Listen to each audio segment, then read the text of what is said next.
right now to Ms. Palomi Tripathi, the Deputy Chief of Mission and Deputy Permanent Representative to ESCAP, Embassy of India in Bangkok, and she will give us the opening remarks. Thank you very much, and over to you, Ms. Tripathi.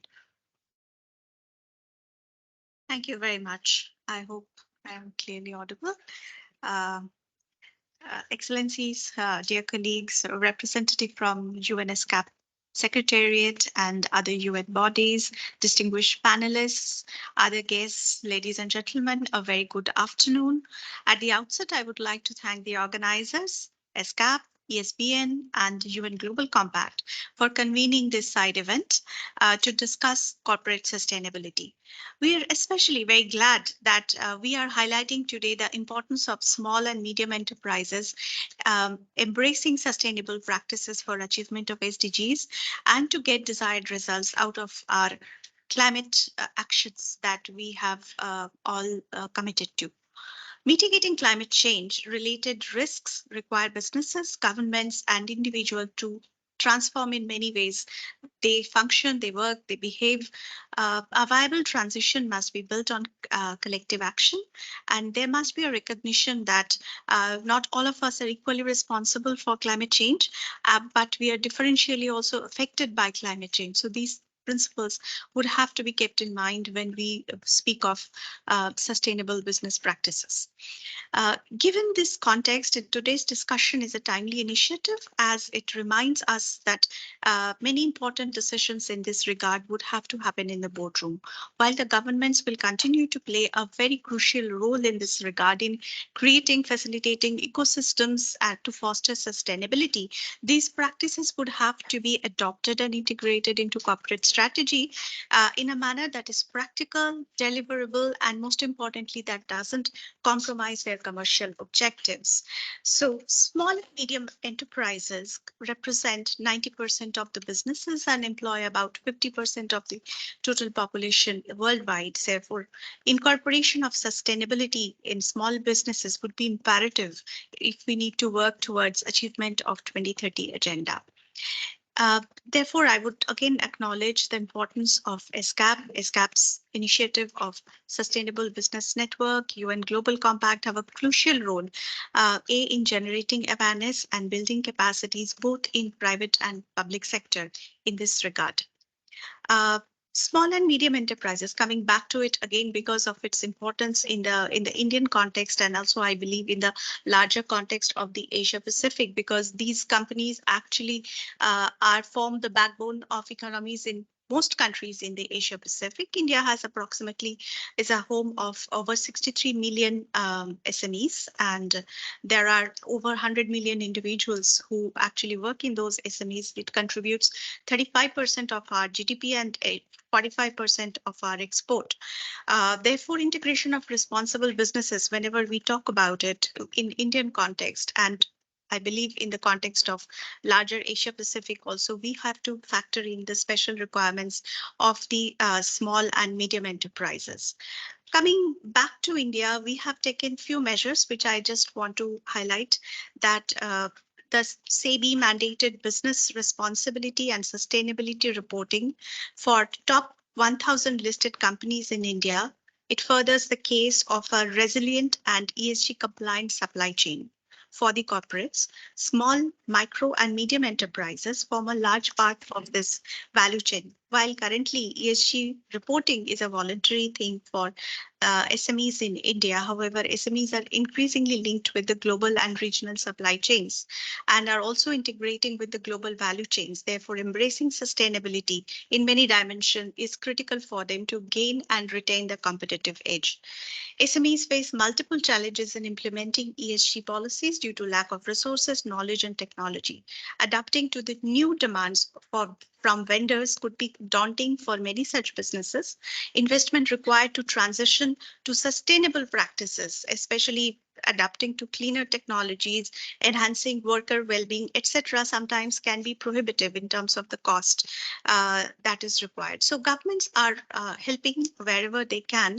There are few initiatives to help MSMEs to adopt sustainable practices in India, which one of them is zero defect, zero effect practices. We call it that it encompasses a lot of things, including reduction of wastage, enhanced environmental consciousness, energy saving, optimal use of natural resources, etc.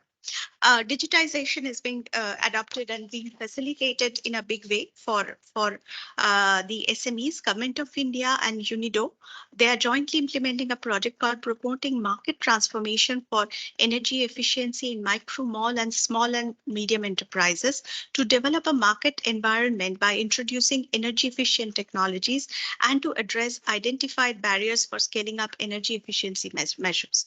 So these are few of the examples that I just thought I should share from the Indian context. When it comes to reporting, sometimes for the MSMEs, it becomes an additional burden. So maybe by introducing simpler and standardized ESG disclosure and certification, streamlining reporting standards, by providing guidance, incentives, and supports, MSMEs can be helped to embrace ESGs as driver for growth and innovation and as a factor of competitive advantage. In the global scale, when it comes to the discussion about climate change and climate action, India has been highlighting the need for climate action that is rooted in equity, climate justice, and differentiated responsibilities. We have emphasized the importance of supporting the efforts of India has been pushing for a clear roadmap for climate finance to support developing countries in their sustainable transitions, focusing both on mitigation and adaptation. We need collaborative frameworks for this. There are organizations even within Asia Pacific, like APAC&Empowering, which is a body under the UNESCAP, which can be engaged more intensively for such purposes. And coming back to the Asia Pacific context, fostering corporate sustainability is therefore intrinsically linked with the global strategy to adapt and mitigate the effects of climate change.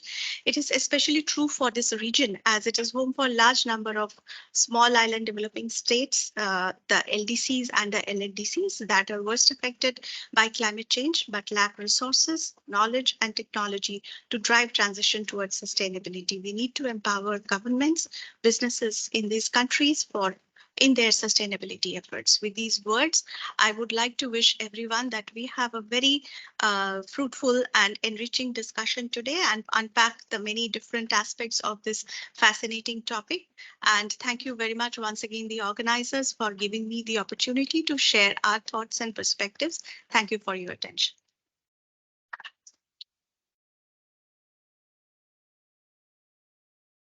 Thank you very much for your opening remarks, Ms. Tripathi, and thank you for the support of the Embassy of India in opening this meeting. For the next session, we have a roundtable discussion, and I'm sure we'll have some very wide-ranging and interesting discussion with all our participants here. So I won't take up any more time. I'll pass directly to Mr. Feroz Nadar, who is the Executive Director of the UN Global Compact Network in Malaysia and Brunei, to moderate the session. Over to you, Feroz.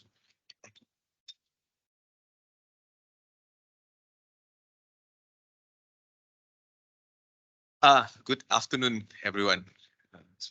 It's a very formal looking room, but no, I think after so many days of events at the Commission, let's make this a more, in Malaysia, we call it chillax, right? Chill and relax, right? No, we just want to share our insights on a very important topic. I think at the offset, we definitely like to thank our colleagues from ESBN for organizing this together with us. I think it's a very important topic.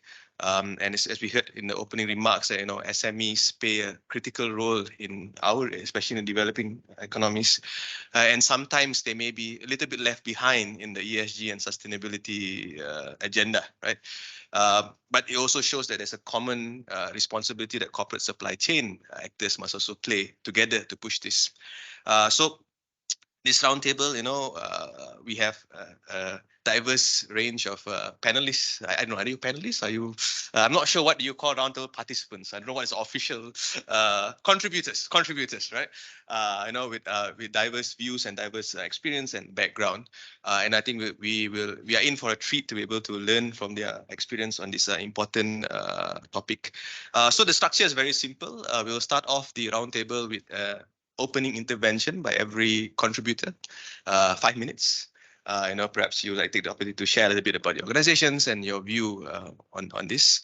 And at the end, I will follow up with some questions. And also, I think we may have some time for some questions on the floor. So the roundtable will be 1 hour. As a moderator, my job is the simplest one. I just let you all talk and and ask you the questions. So those listening in, please, you have about 45 minutes to think of difficult questions, right, on this. So please join me, and very briefly, I'll just introduce our contributors. We have my good friend, Miss Angeline Sia, who is the co-founder and chief product officer of Virtual Tech Frontier.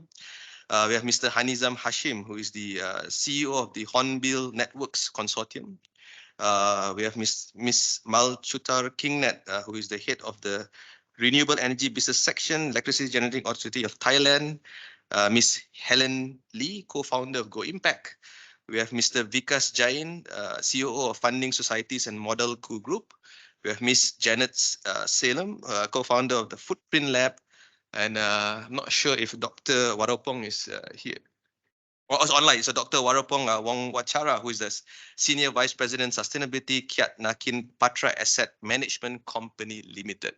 So with that, maybe we'll go ladies first. We'll go this way. Angeline, if I could invite you to start off with your intervention and sharing. Thank you. Sure. Thank you so much, Faris. So good afternoon, everyone. My name is Angeline, and I'm the Chief Product Officer and co-founder of Virtual Tech Frontier.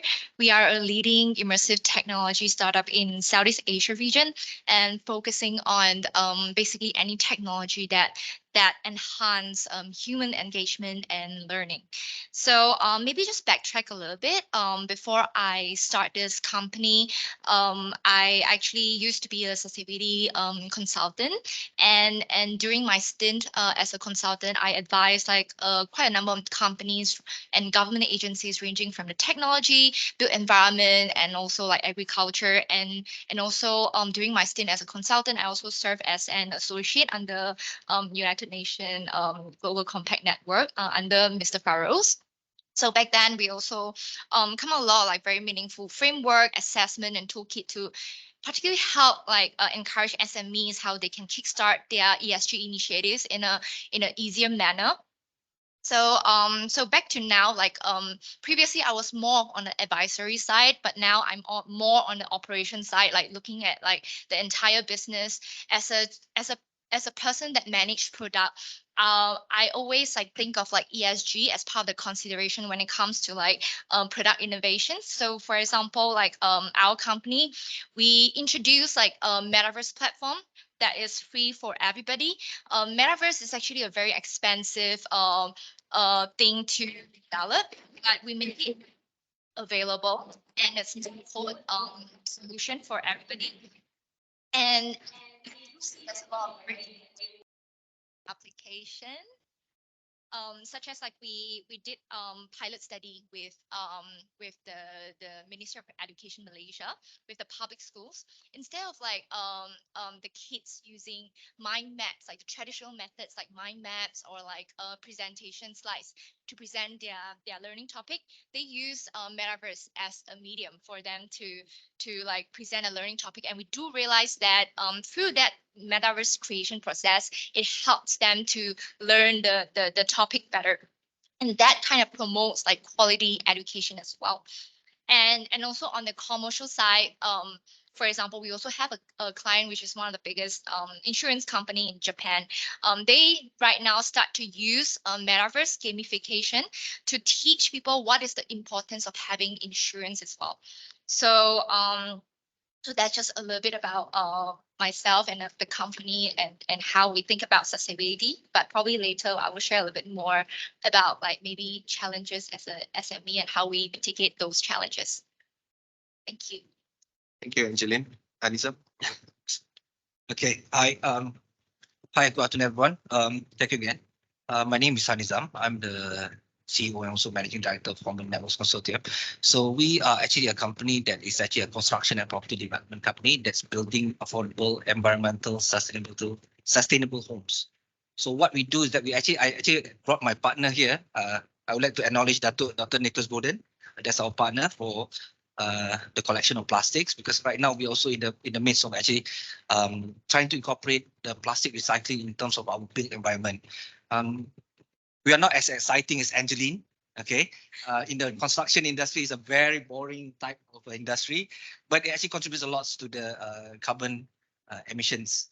We are talking about 40% here.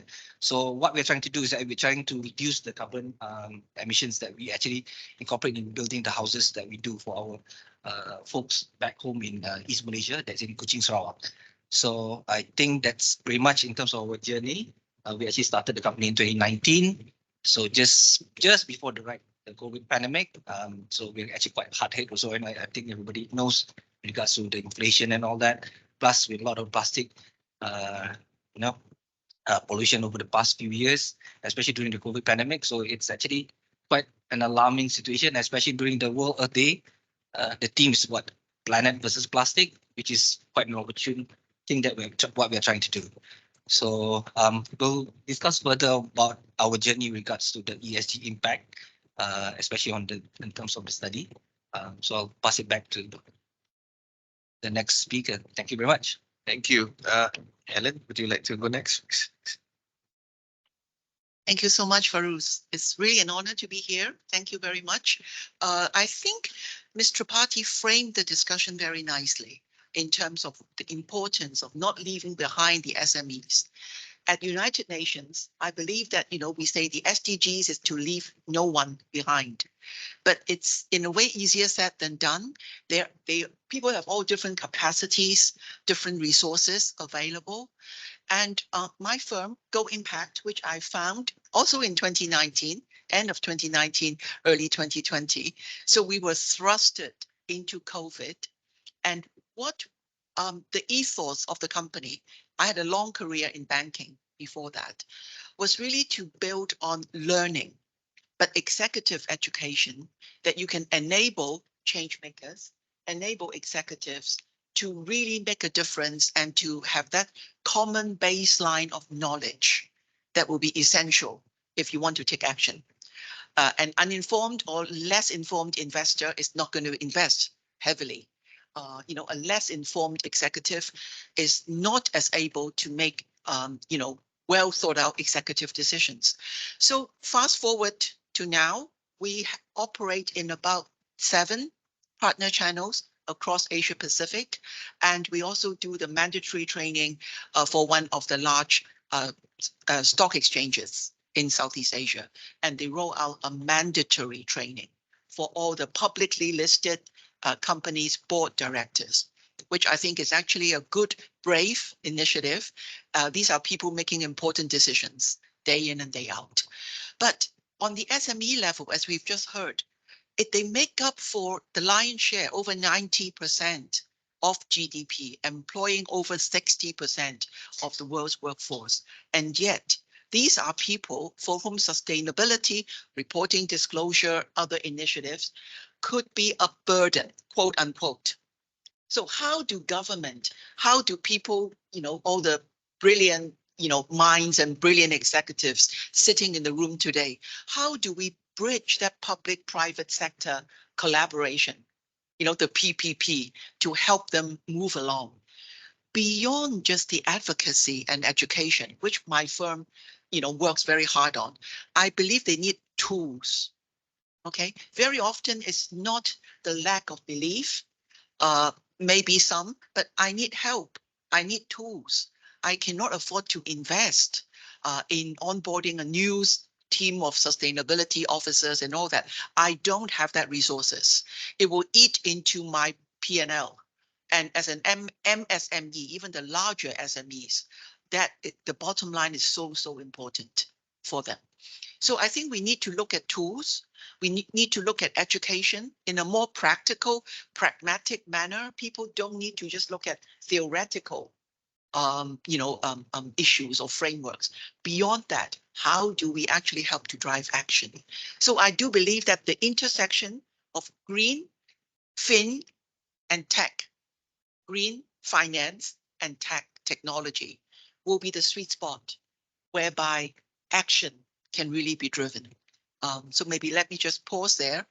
There are probably a few other sharing that we've done. The intersection of green, fin, and tech, incidentally, is the theme of a research benchmark study that my firm has done, apart from all the learning and advocacy in the past 3 years. So very happy to share more information if that is of interest. Thank you, Feroz. Thank you. Green, fin, and tech. Very nice. We can invite Vikas for your intervention. Hi, good afternoon, everyone. So we are not founding societies, it's a typo. We are funding societies. We are the largest SME digital financing platform in Southeast Asia. We have so far funded more than $3 billion in loans across more than 100,000 SMEs in 5 markets in Southeast Asia. Indonesia, Vietnam, Singapore, Malaysia, and Thailand. So these are the 5 markets we are presenting. We are backed by banks. So we still consider ourselves a startup, though we have been around for 9 years. We have VCs, we have banks who are backing us in terms of shareholders. We primarily are focused to serve the underserved SMEs. So we provide financing to SMEs who are either not able to get funding from banks or traditional financial institutions, or they are not able to get enough to meet their growth needs. So if you look at our business, we are dealing with SMEs on a daily basis. And we've been hearing, right? They are so important to the economy. They are so important to the social systems, right? Because they give jobs and so on. But they struggle on a day-to-day basis. So when we are talking to them, we even find that they do not have time to do accounting. They do not have time to manage their cash flows. They do not even have time to collect their money from their customers, right? And then if we try to impose ESG related aspects on them, reporting or being more sustainable, it's quite difficult for them. So we ourselves are fairly new in the ESG space. So we only started looking towards it and realized that we can play a very important part around 3 to 4 years back. We have implemented it as part of our risk assessment of the SME. So what we do is something called an ESMS. I think some of you might be familiar with it. So environmental and social management system. And as part of that, we assess the environmental and social risk in the business of the SME who comes with an application to apply for a loan with us. And more often than not, we try to nudge them towards becoming more compliant or starting to report. And we have seen that many of them, are hearing these things for the first time. So when you ask them some of these things, they say, hey, we've never been asked these things. What is this about? So based on that learning, we actually started doing also workshops for them to educate them about these aspects. We work with partners, Stacks in ESGpedia, to help them in terms of easier disclosures. We work with partners like ADB and Temasek to come up with more reports to educate them about these things. And so far, we have seen them very receptive. But what we always find that they lack time and resources to do it. So that's what is something we are working on towards. Yeah. Thank you, Vikas. Janet? Thank you, Chair. And thanks for the invite. It's actually nice to be back here because I've worked at the UN for 17 years, including 10 years here, but with the UN Environment Programme. But I left to start a company that supports this topic. And thanks, Benjamin, for inviting me to talk. So I wanted to give some perspective of how I think about it coming from the UN and then trying to bring together a solution. Here we have a product and a service that are more green than their competitors. But how's anyone going to know? You know, how's Helen going to be able to assess them? How's Benjamin going to be able to point clients towards them? And then how's Vickers going to invest in them? Maybe, I don't know. How many billions did you say? 3.5. Okay. So the gap that I really wanted to solve that was bothering me is where's the data? Everyone says, where's the data? And as you know, in the UN and if the statistics division were here, they'd say, oh, we've got trillions of numbers. We know we have lots of numbers about SDGs. So I started a company called Footprint Lab to work with the universities that are providing that data and to help convert that data into formats that are easy to integrate into financial transaction data. So if we look at virtual tech or hornbill networks, and if we could if their banks could enrich all of their transactions with carbon data or water footprint or material footprint, SDG 8 and 12, then they would be able to have a carbon footprint measure based on their transactions without spending a cent and without having to hire expensive consultancies that would drain your budget away from sustainability and, you know, probably soak up the sustainability expertise in the world, which is a very scarce resource. So what we need to do is make the sustainability expertise automatic by working like Benjamin's solution, like working through Benjamin's solution with the money and helping guide the money to invest in things that are greener and then helping your supply chain, your target markets find you in compared to the others. So the ESG disclosure policies from the governments are the right step because they're requiring this, which gives SMEs or larger companies the requirement to disclose, and banks have to disclose first. So when they give a loan or when, you know, they give a mortgage to a household that gets one of your sustainable houses, they could get it. The bank will then have that in their financed emissions. Very nice for the bank to have a lower financed emission for your clients. So these ESG disclosure policies are very, very important. Every country should have them. And then to support it, we need to work with the academics that are providing the data to the UN to get that data into the financial system so that our accounting tech, ESG tech can automatically, cheaply do it for you in a way that we all agree and it's auditable and everything. My prediction is that in 3 years, every transaction will have an average carbon footprint number. And we're working on that. We're data as a service. And then in 5 years, it'll be at the company level. So if Hornbill comes up in our ledger, we'll have a specific number for Hornbill rather than just buildings. And in 10 years, it will be at the product level. So every component will have a carbon footprint. And that data needs to go through ESGpedia and similar things. And then there's a lot of AI that can be done with that. But my role is, I guess, bridging from academia into this so that it gets in the ladder. I wanted to just also say that Asia Pacific is well placed for this. We could take the lead. Why? Because Singapore is doing its part, providing that global policy leadership, putting money and support into green fintech to make this easy for companies. So good policy leadership. Australia, I'd say, has really, really good carbon and sustainability data. So Australian institutions are providing that data to the SDG statistics portfolios. And then India is doing the tech for the global financial system. So we need to talk with Infosys, with HCL Tech, with all those tech companies that are building the pathways and the pipes through which all this financial data flows.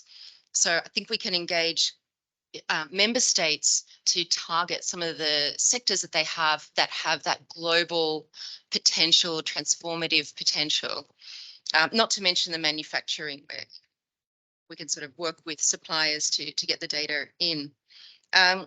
Yeah, so I'll leave it there. I know I've spoken a lot, but thanks again and looking forward to hearing the discussion.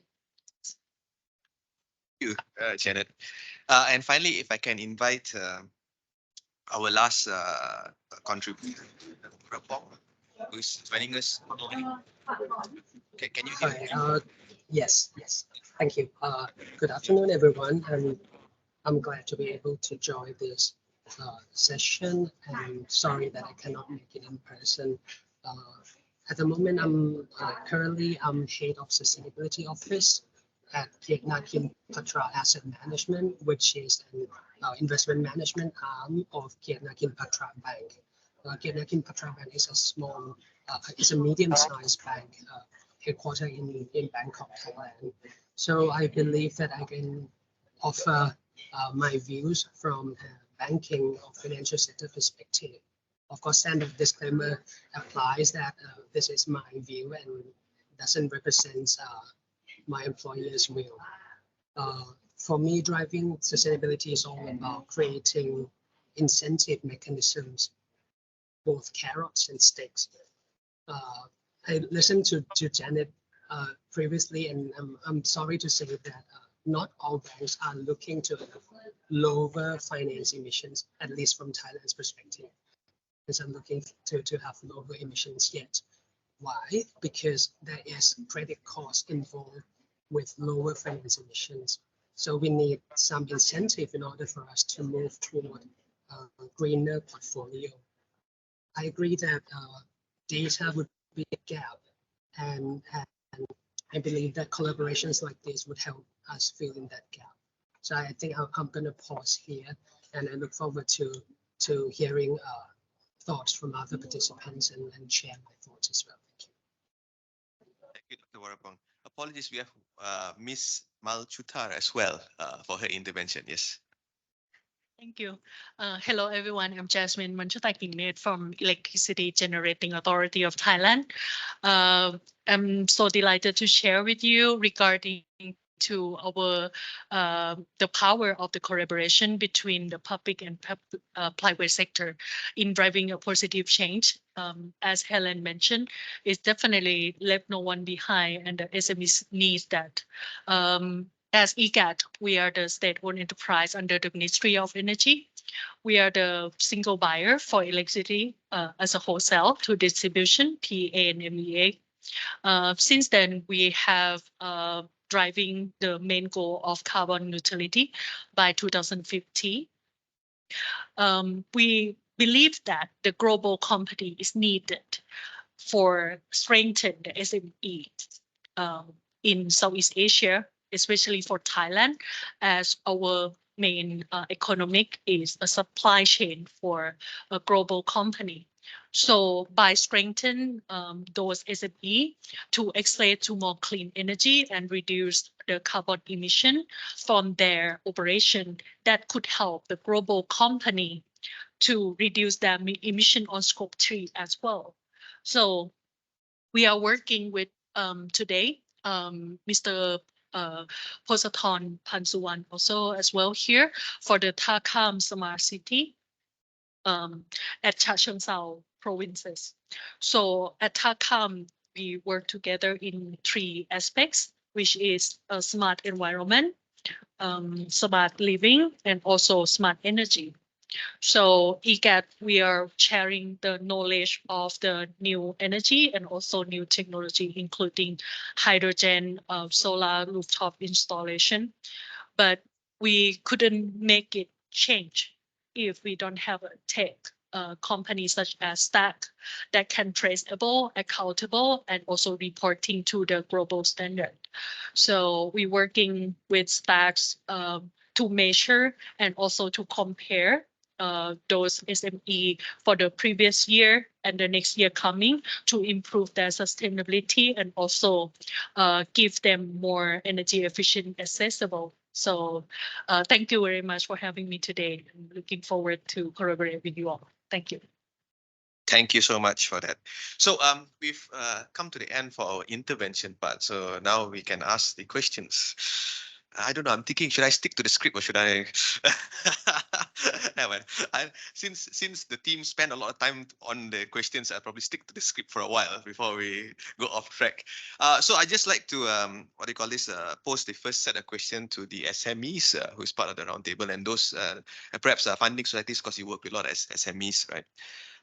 What have been the key challenges that you've encountered in navigating the evolving sustainability landscape, and how do you envision the role of digital platforms to overcome these challenges? If I could ask short, concise responses, maybe 2-3 minutes each max, please. Okay, probably I can share first.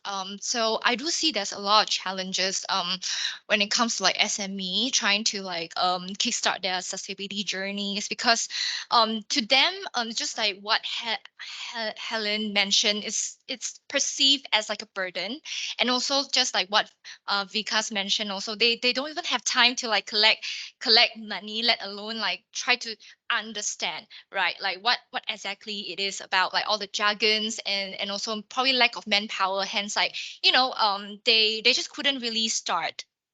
But I do realize that sometimes it's also because we don't really speak the same language.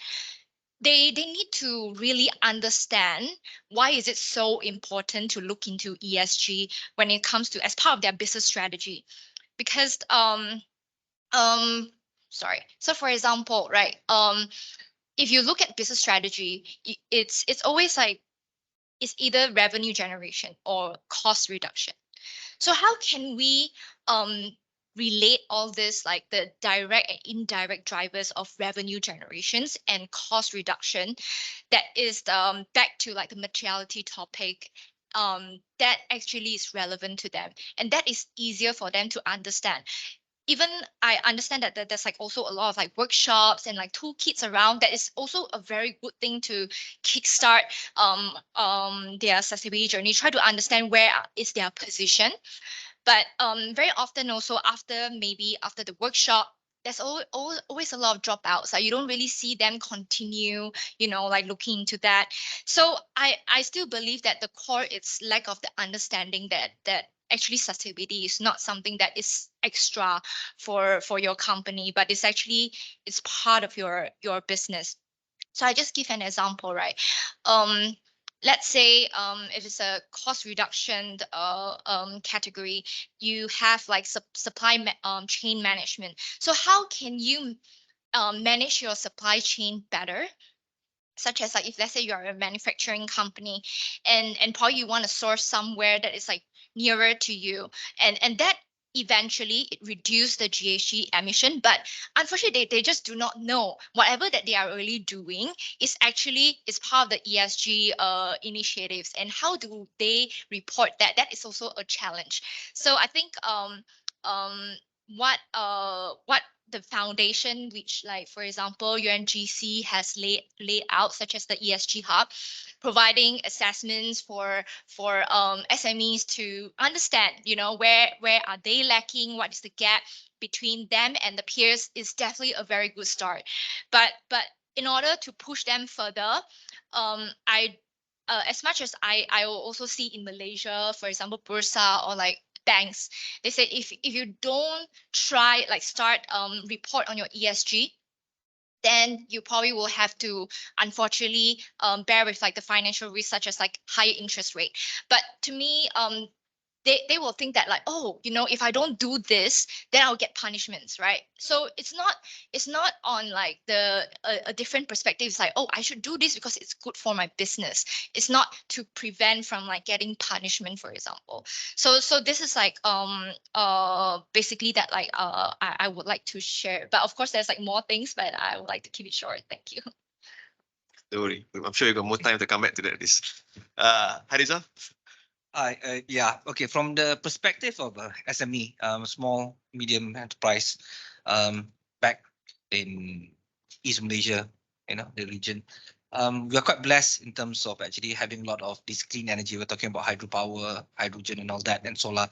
So the thing that we actually encountered the most actually in terms of problems with regards to the ESG is actually the awareness. I'm talking about as far as the awareness is concerned is with regards to my other partners. the awareness of the staff, and sometimes the awareness of the bank officers. Sometimes when we talk, I was talking to my partner just now. We actually even had a problem where previously we talked to a few of the bank officers with regards to the financing. They couldn't even understand what ESG is all about, and this is at the regional level. Okay, this is in Malaysia, so that's a big issue. Awareness with the staff. Practically, I have to basically hammer that into their head about ESG, because it's quite one of the main things, that the reason why we actually started the company. We wanted to change the way things are being done. That's why we started the company in 2019, to actually construct buildings in a different way.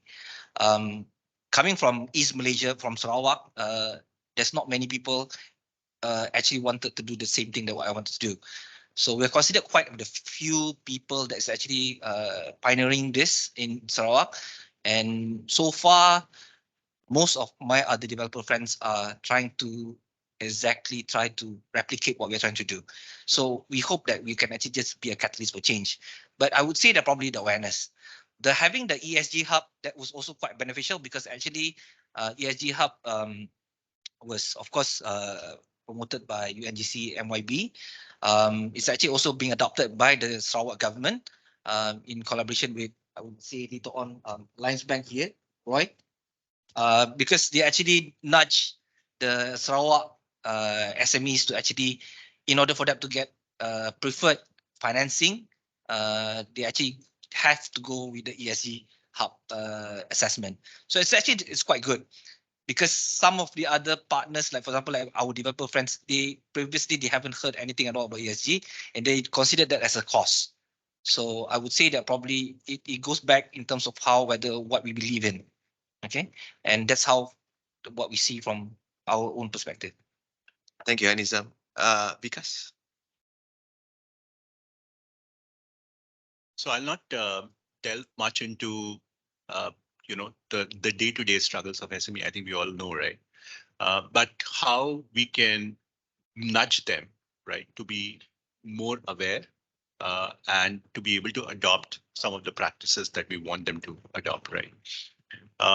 And I completely agree with Angeline. I think she mentioned about rewards. Yeah, rewards is one way, but I think reward not just for the SME, but also for the companies, the employees, as well as the companies themselves, right? So let's talk about the SME first. So for us, by adopting the environmental and social risk in our risk assessment process, what we have tried to do is, one, eliminate businesses which are contributing to these risks, humongously as part of their business itself. So we adopt IFC and EDFI exclusion lists, which clearly mandate the kind of businesses we should not be supporting. That's one level. The second level comes in where, let's say, the business itself is fine, yeah, but some of the practices are probably not compliant. So in such cases, typically we would give them a conditional approval of the loan and say, hey, you fix this, you'll get the loan, right? So they also understand that there's something that they need to fix. The third would come in where it will take time, right? Some of the things they can't just overnight become compliant or can't fix, right? So it will probably take a few months or maybe a year.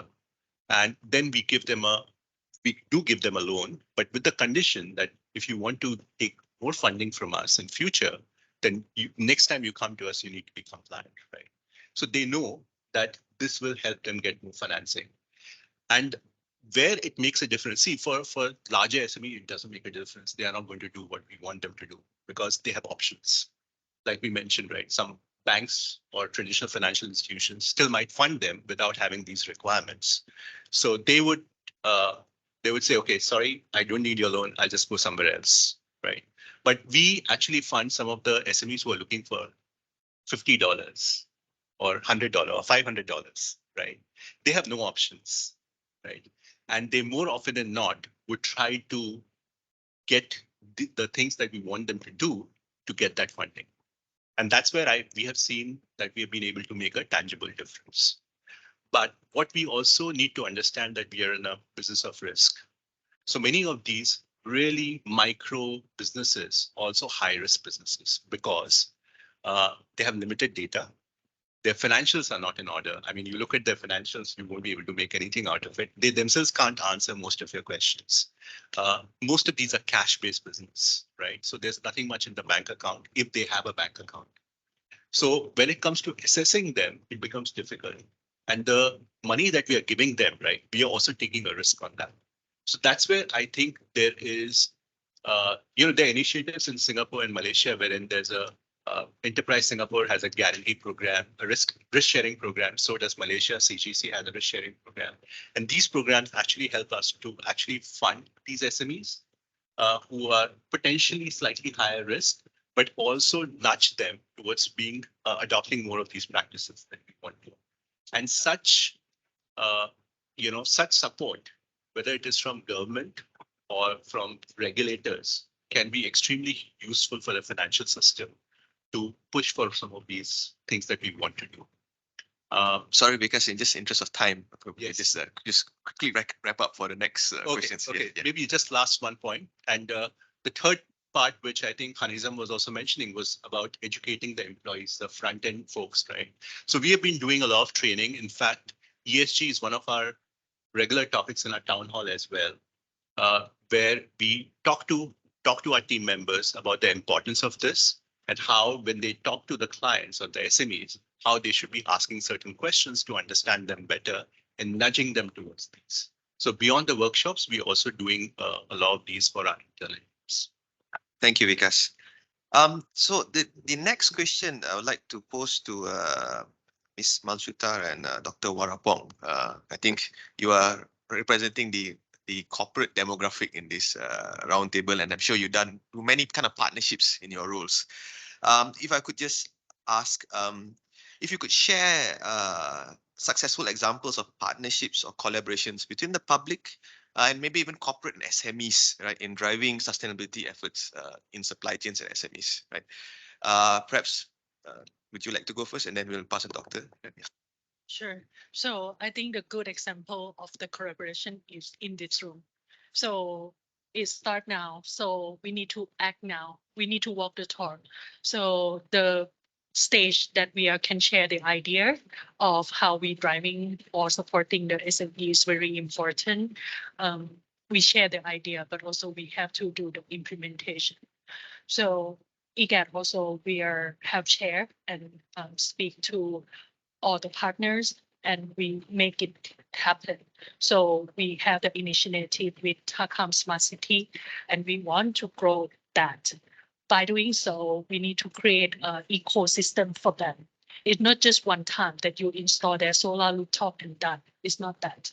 If not, they're not sustainability for the society. So we need to create an ecosystem that to make it run for the first stage, and phase 2, they can do by themselves. We have to teach, we have to share the knowledge and expertise from us. And after that, we create an ecosystem, for example, for solar rooftop, in not just to reduce their cost of electricity or access to clean energy, but also we can use, for example, a renewable energy certificate or carbon credit. This is a economic mechanism or the finance mechanism tools to generate more revenues to them. We aggregate them from the small solar rooftop and can register, and those rates we can sell and purchase to the big government that they need to access to clean energy or to achieve their carbon neutrality goals. After that, that money can be reprocessed back, get back to the community, can install to the school that lack of access to clean energy, generate more education and good living for the society. So this kind of ecosystem that we need. So I think that this is a good example, and hopefully that we can implement those good example to another city or the area as well.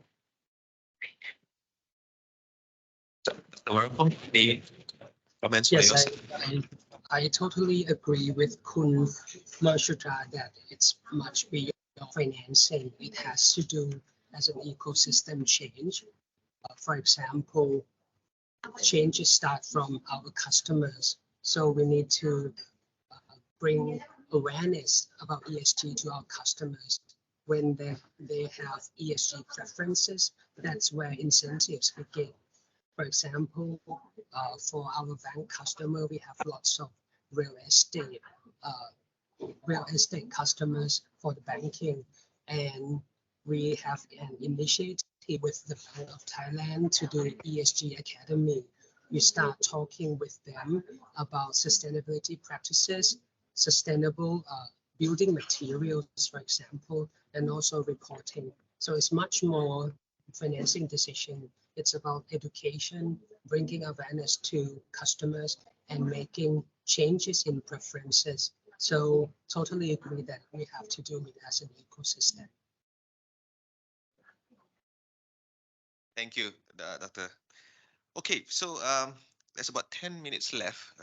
So the next question is for Helen and Janet, because I think it's part of your work. You're looking very much into trends and a lot of research, right? So if I could seek your opinion, in the light of the evolving sustainability landscape, what are the emerging trends that you foresee in the intersection of green, fin, and tech, and for SMEs and sustainability in the Asia Pacific region? And how do you think SMEs can adapt to these trends to stay ahead in their sustainability efforts?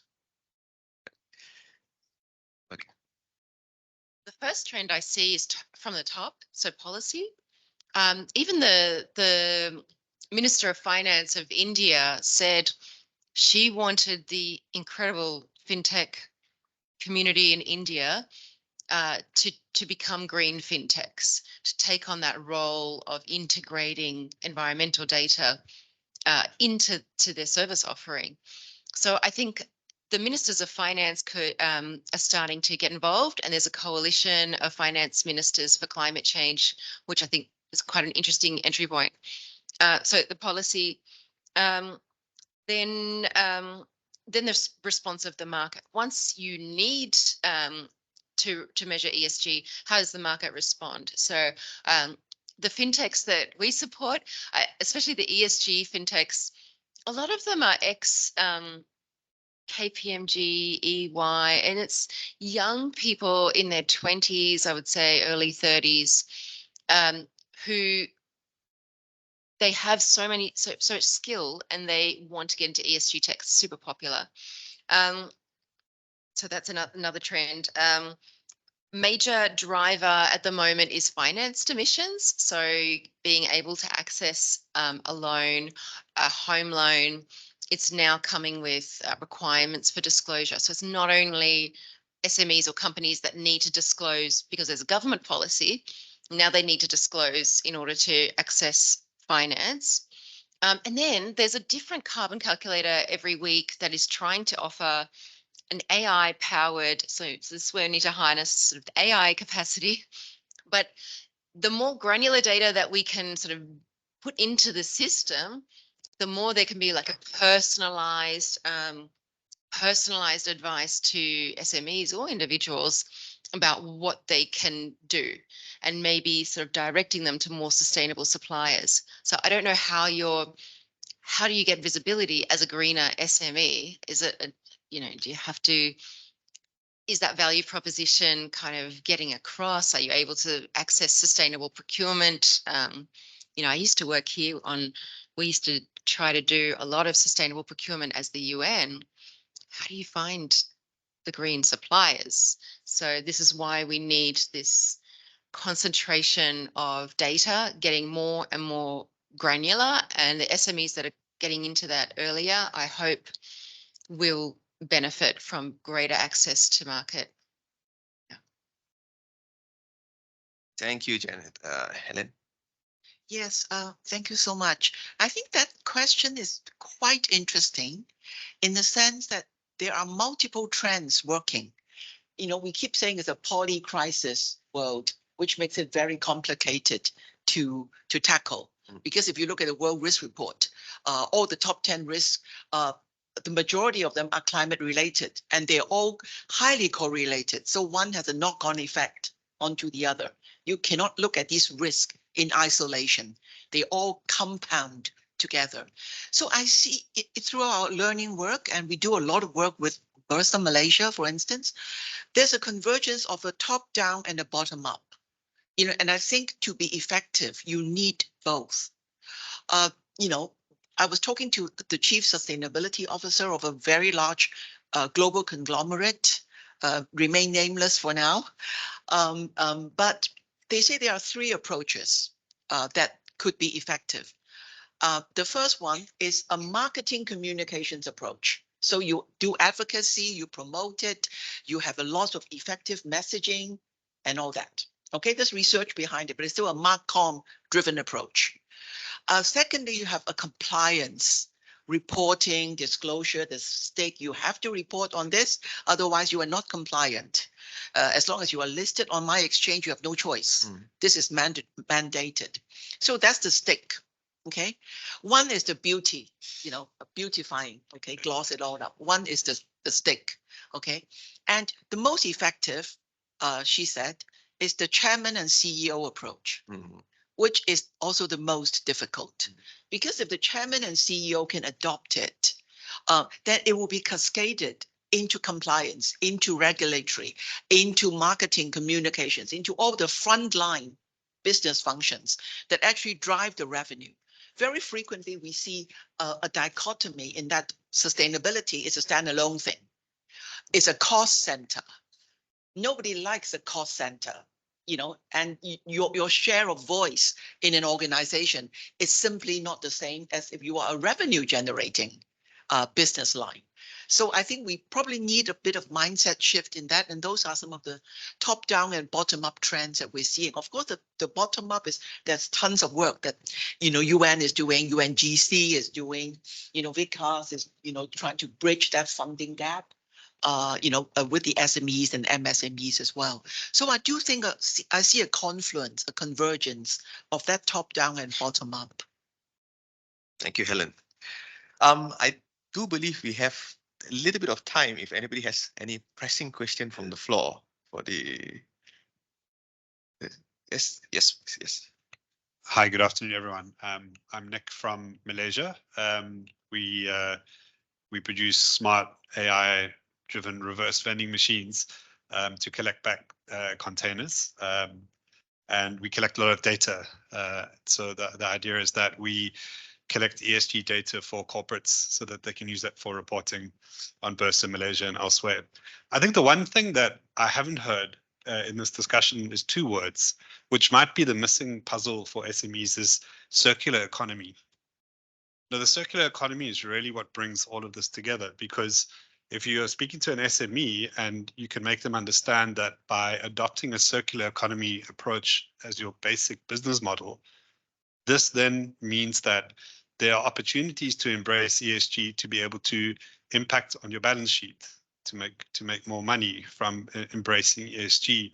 What we see in Malaysia, and we deal with hundreds of different companies and governments, is that ESG really has replaced CSR in the sense, and there's a very poor understanding of the difference between the two. So I always use the example of cleaning the beach, taking your company to clean the beach. By the time you leave, the plastic's washed back onto the beach, right? And it's kind of become the dirty word, if I might say. Yeah. So again, yeah. just for Sorry. time. So how do we? The question I would say is, how do we draw this line of circular economy into the discussion in order to have a better sell for SMEs to embrace ESG more? Sorry. So maybe I can just open this up to the roundtable contributors. Anybody would like to share an intervention on the circular economy comment? Yeah. Yeah, I agree. And circular economy was meant to be this multi-trillion-dollar opportunity. So I hope you're telling us that you're a unicorn now. But the reality is very difficult.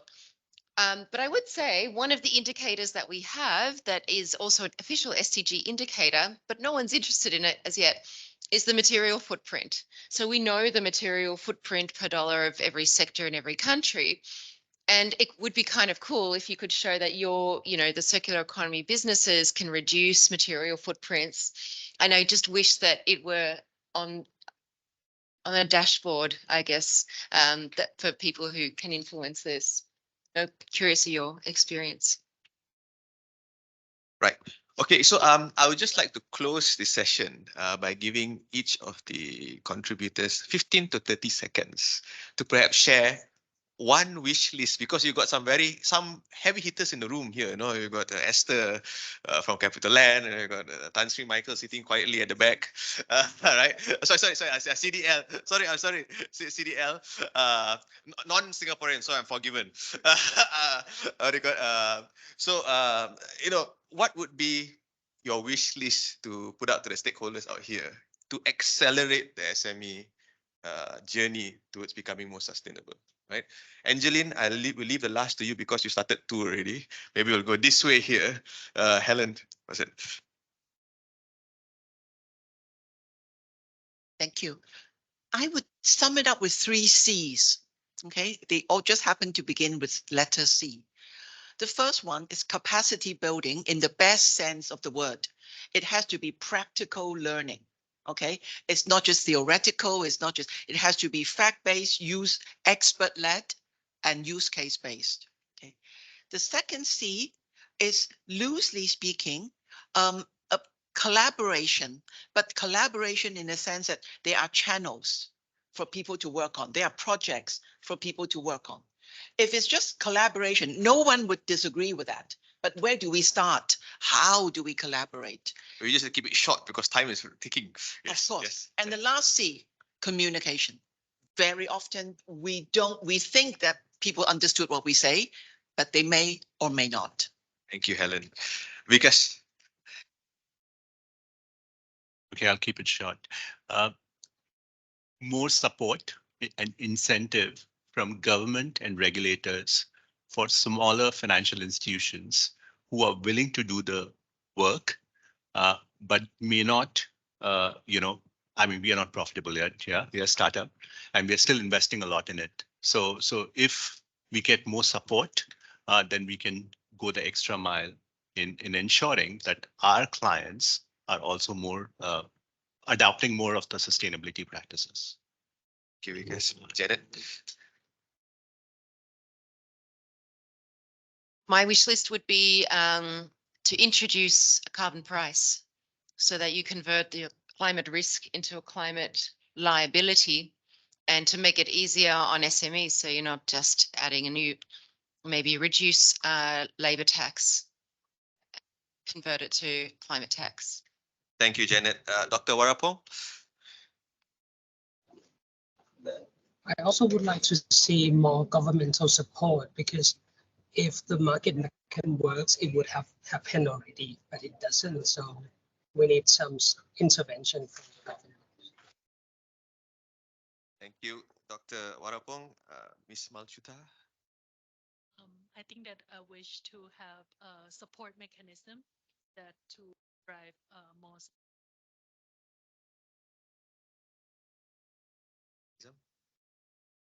For the wish list, I'm looking at the tax incentive and also financial incentive, because we are talking about tax from the government. The financial incentive is actually from the banks, because we need both for the micro SMEs and small SMEs like us. So that's what we are looking at. So Angeline, to wrap us up, the reason why I gave her last, because those who finish have to also buy us dinner later on. So Angeline, to finish it up.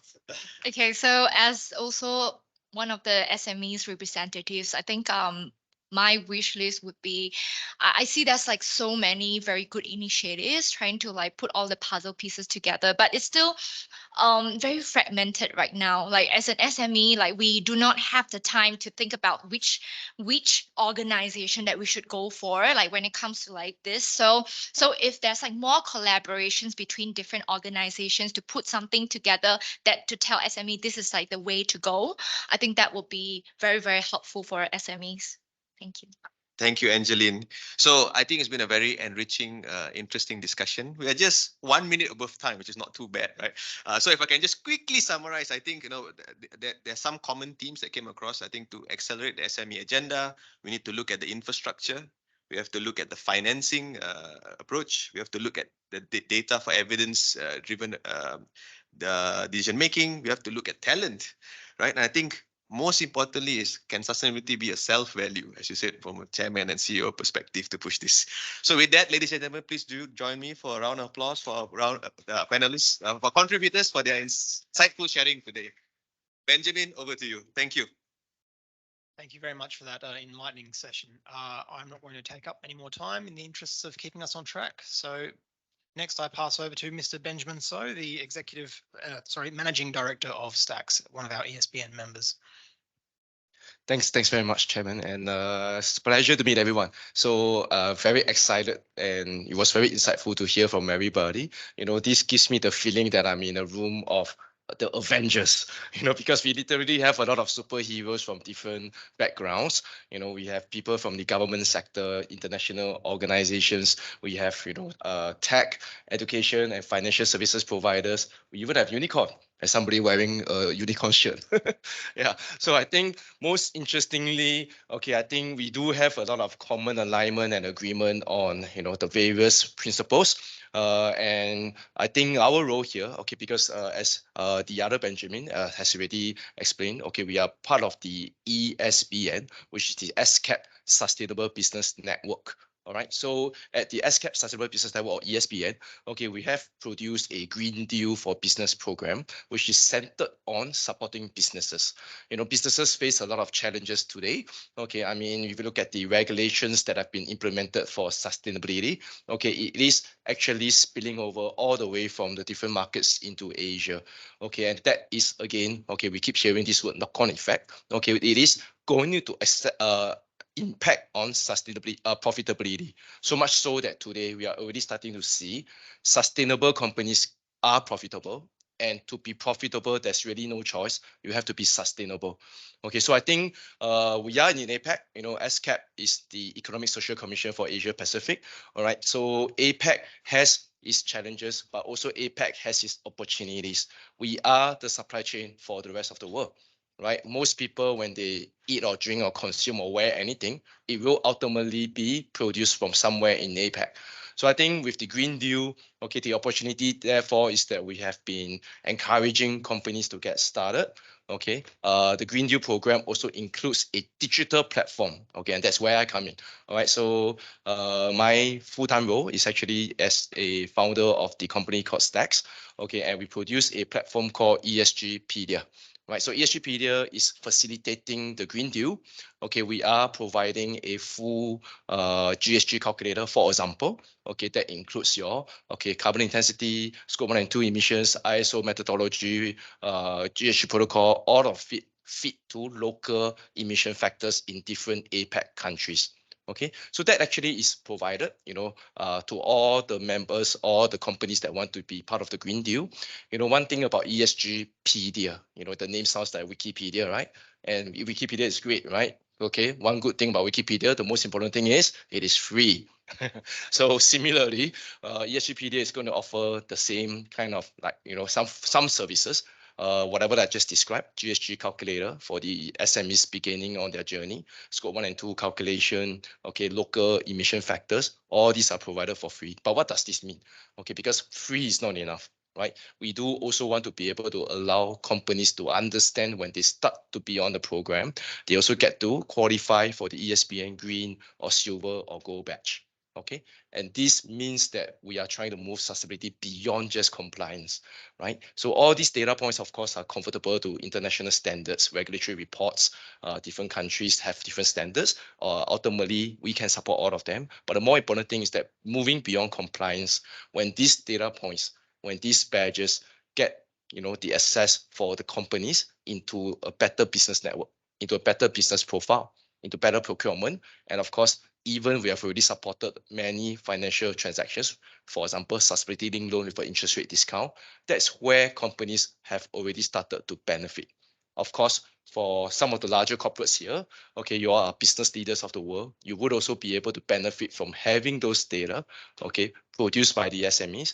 And I agree with Janet's assessment. Maybe I think it's actually I'm a bit more optimistic than you. I actually don't think it's going to be taking 10 years, but a few years from now, such data will be easily accessible to larger corporates who need to perform their reporting. Of course, I think I said enough. Okay, there are a lot of positive outcomes, and to be able to establish, okay, or to be able to share with you more, I think it's better that I let some of our Green Deal achievers share more. And that we actually have a video. Okay, it's already on YouTube anyway, so you can view it anytime. But we're going to play it right now. It's only going to take 5 minutes.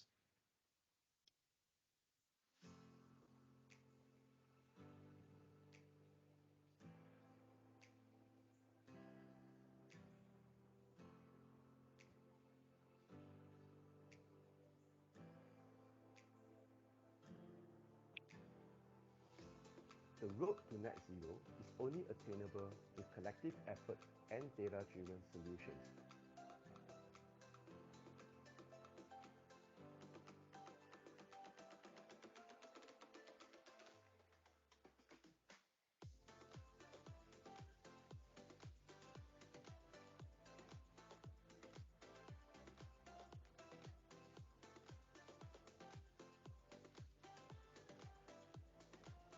Declared the intention to drive its mission toward energy security and ESCAP carbon neutrality by 2050. This not only benefits ESCAP but also our partner as we collectively access our performance across 5 key pillars, facilitating a comprehensive self-evaluation process. Disclosing ESG data through a digital platform like ESGpedia lowers the barrier to sustainability as it provides a structured overview of what ESG topics are relevant for disclosure. Previously, we had to work on manual checklists as well as experience from professional consultants externally engaged.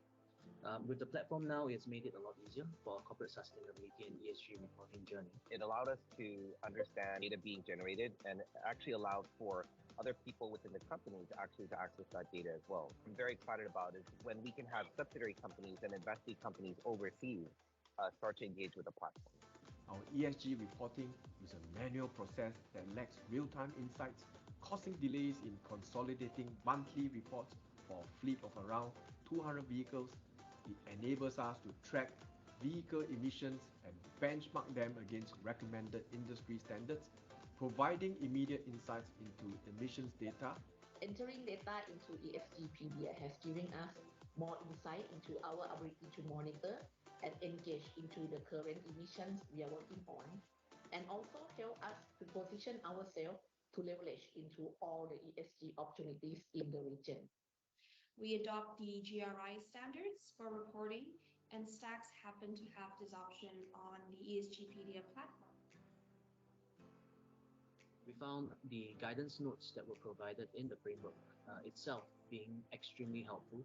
It allowed our middle managers who are working on the ground to be able to put in the data points necessary in a very quick and complete fashion, allowing us to gain better visibility. We have gotten invitations to speak on sustainability efforts within the Bali hospitality landscape. With the entries, it allows us to monitor our emission factors, and the system helps in manage emissions in my country, Thailand. The key benefit is being able to benchmark ourselves against peers. We want to be a leader in terms of the sustainable production of food. And with that, we should be able to meet our 2050 goal, carbon net zero in Thailand.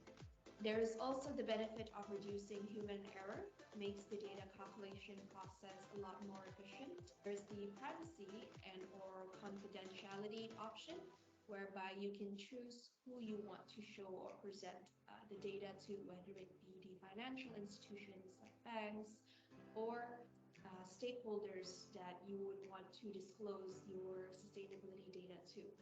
It allows us to communicate with our clients, partners, and employees about our unwavering commitment towards ESG efforts. Achieving the ESBN Green Deal badge strengthens our competitiveness and credibility in the market. We have an understanding of the disclosure requirements and insight that will help us when encouraging the SMEs in our ecosystem to disclose ESG data. This achievement marks just the beginning of our journey. ESCAP, in collaboration with ESGpedia and our partner, to establish a solid, robust ESG ecosystem. It signifies the commencement of our journey towards ESG excellence, reinforcing our seriousness about reducing emissions.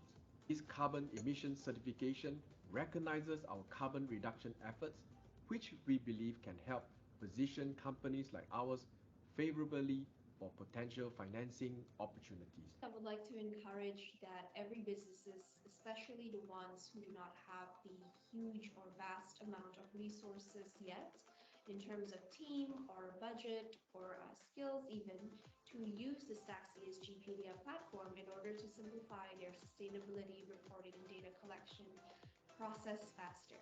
Sustainability leads to profitability. ESGpedia Nexus helps businesses embark on sustainability and leverage ESG opportunities in the global supply chain. With our ESG reporting tool and suite of actionable solutions, ESGpedia Nexus powerful synergy and marketplace of key partners across ASEAN enables businesses, regardless of their ESG maturities, towards net zero. Join us now on data-driven sustainability for a greener Asia. As you can see, there is already a lot of examples. So we really do want to invite everybody to use the platform, use the tool, be it whether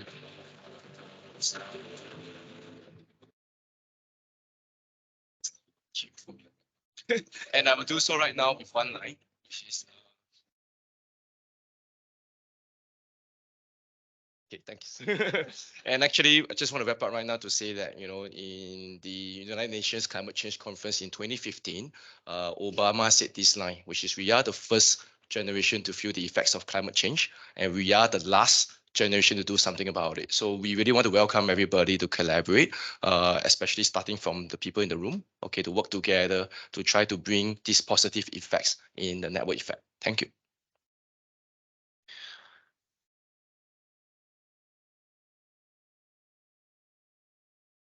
Thank you very much, Ben. Okay, our next presenter will be Mr. Roy Hyong, Head of Strategic Partnerships and Innovation at Alliance Bank Malaysia. And he'll be giving us a case study of Alliance Bank's digital climate assessment tool and inclusive financing initiatives for SMEs in Malaysia. Please, I give the floor to Mr. Roy Hyong. Thank you, Benjamin. Thank you, everyone, for having me.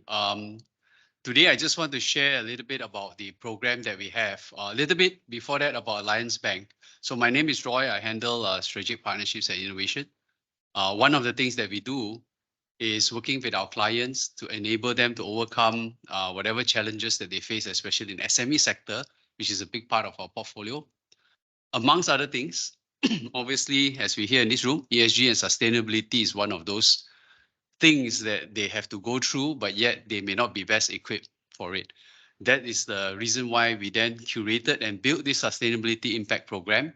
As a bank, we have done about 12 billion in new sustainable business over the past 36 to 24 months. That's a growing portfolio, but this program really focuses on beyond financing, right? So this program really talks about what pieces we need to put together so that they actually have a journey, right? For SMEs who want to get there, it is not that they refuse to do so, but it's just that they don't have the structured way and essentially the help that they need to get there. So with that, I'm quite far away. I hope maybe the lady could help me to go to the next slide. All right, so our sustainability impact program focuses on 3 areas. We call them the 3 A's. Advocacy is a big part of it. In summary, the why, right? So we are focusing on getting the SMEs to understand why they need to do so, why it's important, and more importantly, not so much from a compliance standpoint, but how it is going to help them to be more competitive, how is going to help them to get more revenue, and essentially differentiate themselves from their competitors. So that's a big part of that that we do. The second part of that is advisory, and in that we run capacity building sessions through partnerships that we work with. We also created, and I'll go a little bit into that. We also created a digital climate assessment tool. We call it Progress with UNGC MYB. And that's something that we are very happy to roll out to all our clients, as well as the ecosystems that we come into engagement with. And you'll see that in some of the slides ahead. The answers really is, now that I know why I need to do it, what I need to do, how do I actually execute it? And that comes with our wide panel of not only green tech solutions, but other type of solutions that help and enable the SMEs to take the next step. And the requisite financing, we call it a inclusive financing program that we run to ensure that the SMEs have the funding that they need to execute some of these activities. Now, if I go to the next slide. Just a little bit more as to the partnerships ecosystem that we create. So the key point here is that we cannot do it alone as a bank. We need collaborations, but as I believe one of the speakers also said, the collaboration also need to have a purpose. It needs to have a business purpose. In this case, the SMEs have a business purpose and driver to actually improve in their sustainability actions, but it also needs some specific agendas, right? So I don't have time to go through every one of those lines, but the one that we'll focus on today is the one with UNGC and YB. And that is really providing a tool that can scale to provide climate assessment as much as possible to the ecosystem of SMEs that need it. And to be fair, in my experience, it is not every SME in Malaysia that needs it. There are SMEs who are a bit more pressing because of the industries they're in. There are SMEs who are a bit more pressing because they are big suppliers of corporates who then need to do that reporting, and so on and so forth it goes. So essentially, it's like a funnel down. It is not a one size fit all where you boil the ocean and you go talk to, 1 million SMEs at one time, right? And you see that approach clearly in the next slide. So next.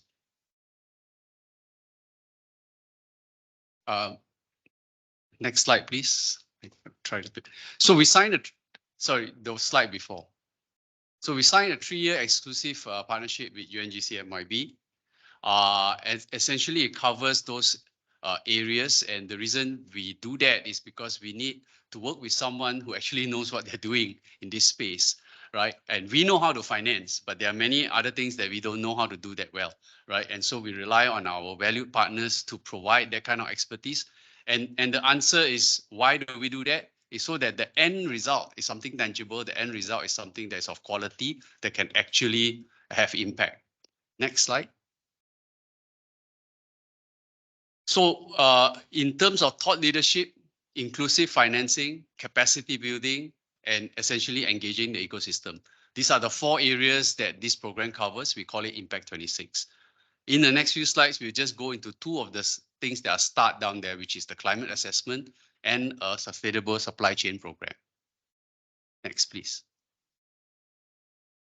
So this is quite a busy slide, but in short, how do we execute? One of the key ways we execute is really to look at those that need it the most. So we work with corporates and their supply chain and their suppliers. So in this program, this particular instance, it is corporate driven down. So that means that there is attention from the SMEs who are participating.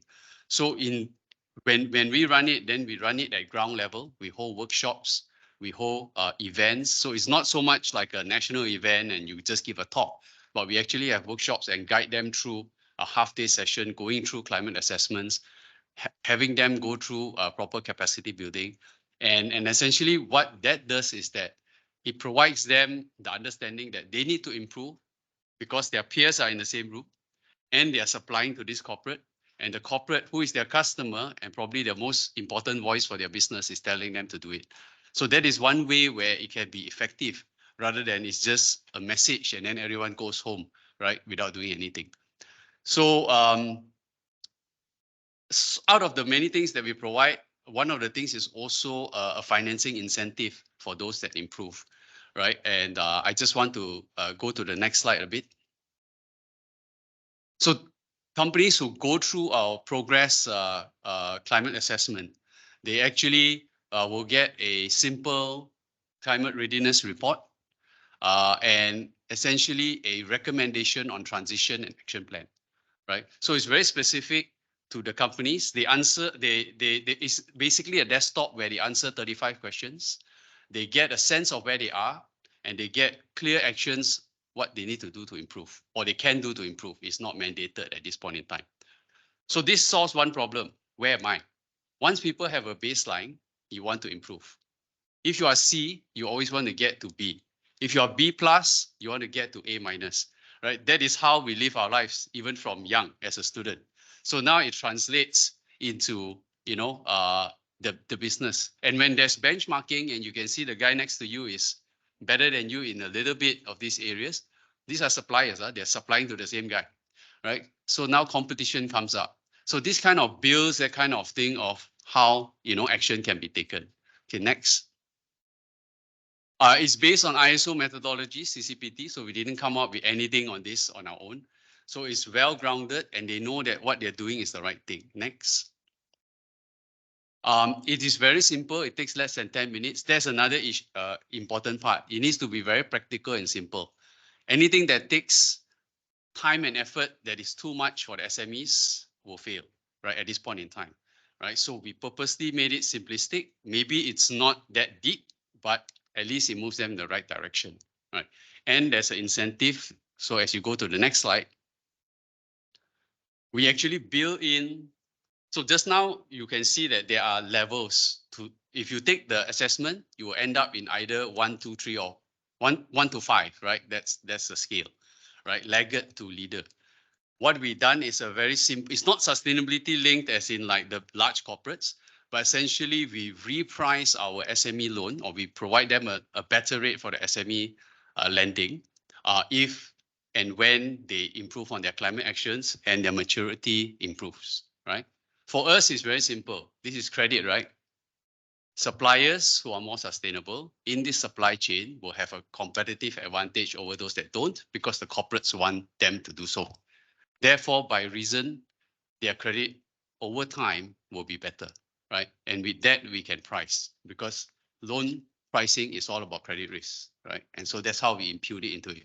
So it's not like something we just cooked up. There is actually a basis for why we want to do reductions. Okay, next. Coming to the end, these are just examples of the type of sessions that we have run. So again, these are all ground-based, and the type of financing that we have approved to date based on just this program. One important aspect also is not green financing per se. There are some green loans in there, but it actually, this reduction in pricing, because they improve their climate actions, will also include their working capital. So that's why it's inclusive. It's not only green, right? And that is another important aspect to the SME side. If I don't want to spend the money on green, can I still take advantage of the program? And the answer is yes, right? You can use it for your normal working capital. Next, please. And the final slide, just a case study of an actual result that we ran with a corporate. We call Masing, they are a developer. They ran a sustainability workshop for us over 2 days, actually, half day. And essentially, we ended up with financing some of their suppliers. These are the one that is public, so it can be shown, right? And many others that we have not, of course, got their consent. But essentially, we wanted to just share that it works if it is structured and it is done in a specific way to achieve this purpose. So thank you for that time. I taken a little bit more. Now, hopefully that was okay. Thank you for allowing me the time to share this.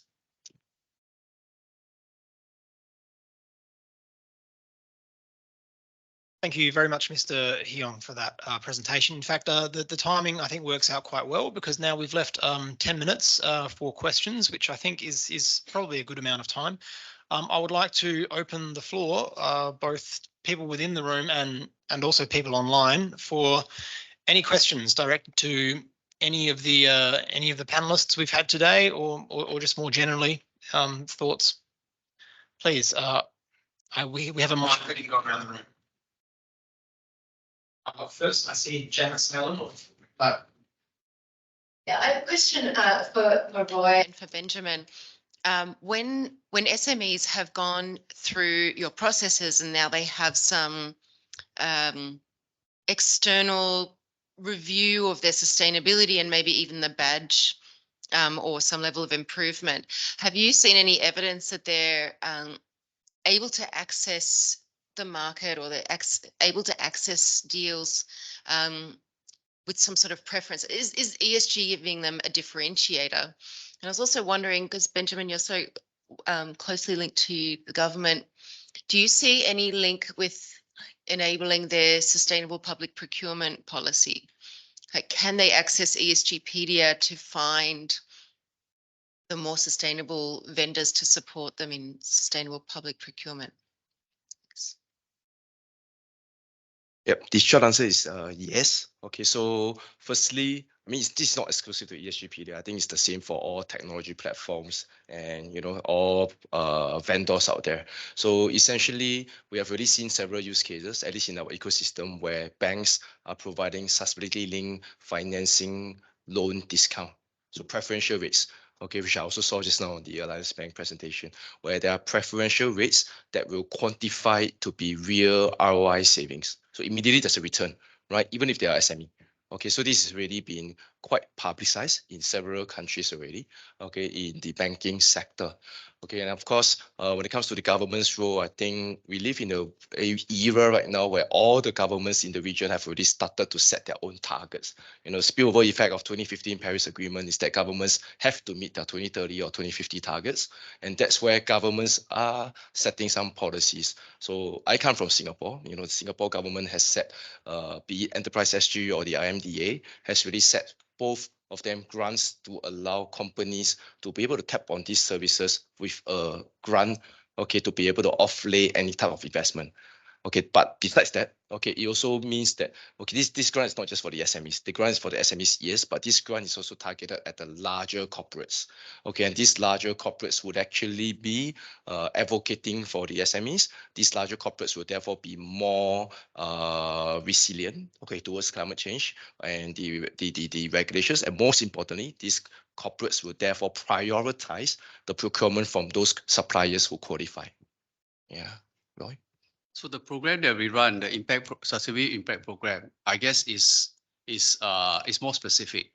So the answer to your question is yes, but in these three ways. Number one is we initiate a lot of it through the corporate, in short, the corporate procurement team, right? So in many ways, it is a benchmarking that is happening.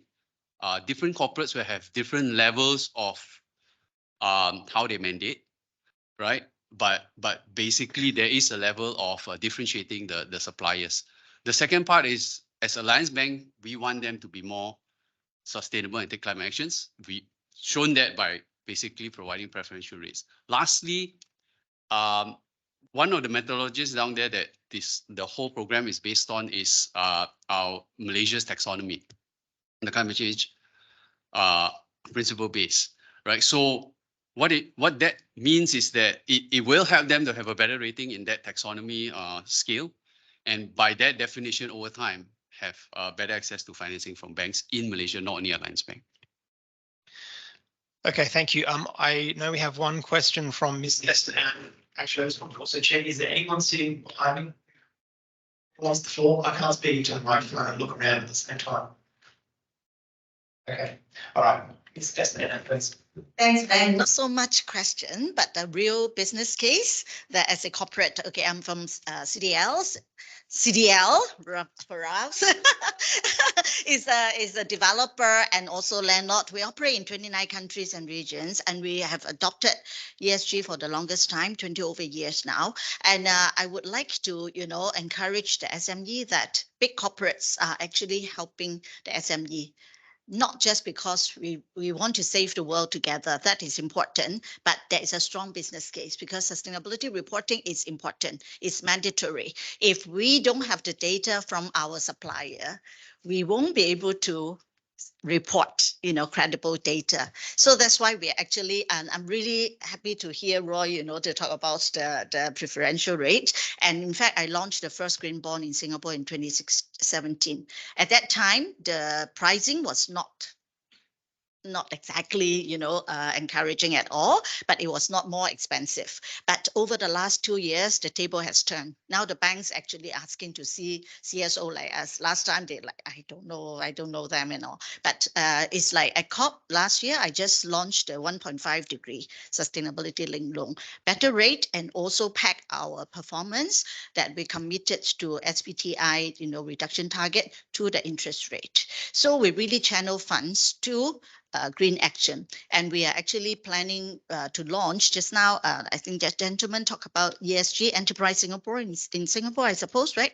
So we are actually working with, in partnership, like, EGAT, it's also talking about as corporate, we are offering as a Queen Bee, we offer my top 100 over supply chain SME to work with ESG, benefit from 70% grant, to work with a team of consultants and a tech firm and trainer, including, of course, our friend here, Benjamin, to help the SME walk into their office to help them build the database and a platform, carbon data first, because that is scope 3 that we have to report from next year onwards under ISSB, the scope 3 reporting standard.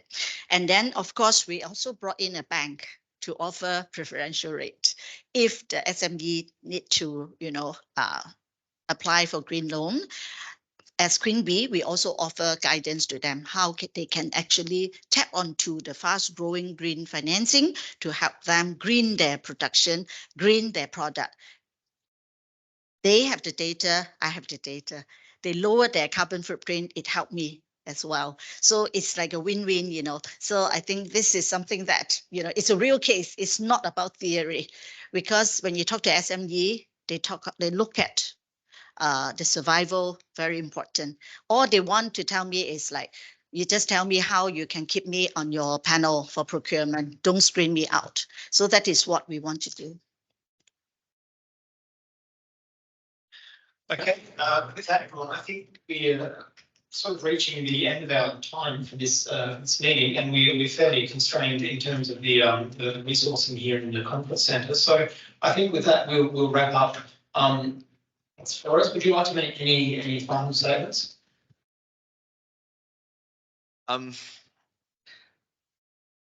As most of the time, usually people who sit together in a room, we all the converts, right? Is how do we go out to advocate to others? In my experience, actually, SMEs, although people always say that they're perhaps one of the more difficult constituents to come on board, but I don't believe that, because for them, the question is very simple: what's in it for us? So the question is, who takes that responsibility to answer that what's in it for us, right? So that's why when we collaborated with Alliance, for example, we came with a very clear mindset is that incentive ecosystem has to be there. It not means it just becomes another exercise, right? But this can only be built through multi-stakeholder partnerships, right? And one thing I've come to realize is, while we talk about climate actions from a state actor perspective of common but differentiated responsibility, I think that same mantra and philosophy must also enter into supply chains. That we cannot expect SMEs to behave like corporates, and neither can we expect corporates to behave like SMEs as well. So each has its own responsibility, but it must be common towards a common vision. So that's my final words on this, Benjamin. Thanks. Okay, thanks. Could everyone please join me in giving a round of applause to all our discussants and contributors today?